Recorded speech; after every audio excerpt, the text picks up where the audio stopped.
Sebuah video berdurasi singkat tengah viral di media sosial setelah dibagikan oleh akun Instagram @lambe_turah.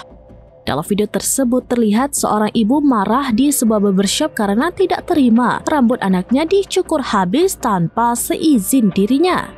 Dari keterangan yang beredar, sang ayah membawa anak mereka ke tukang cukur tanpa memberitahukan istrinya terlebih dahulu. Saat mengetahui rambut anaknya sudah dipangkas habis, sang ibu langsung meluapkan emosinya dan menegur tukang cukur di tempat itu. Meski begitu, banyak netizen menilai bahwa tukang cukur tidak bersalah dalam kejadian tersebut. Warganet justru memahami kemarahan sang ibu yang merasa kecewa karena rambut anaknya dipotong terlalu pendek tanpa persetujuannya.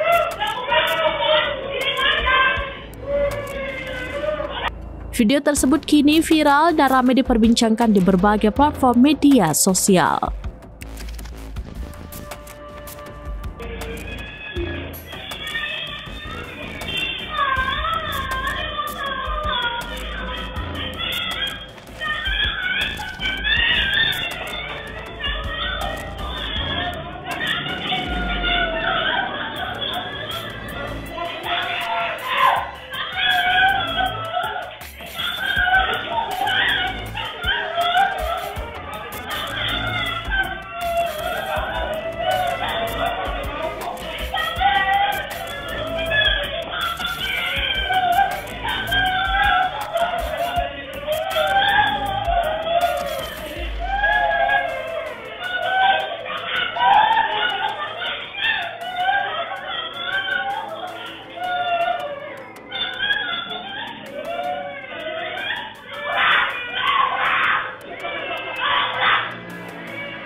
Download Tribun X sekarang, menghadirkan lokal menjadi Indonesia.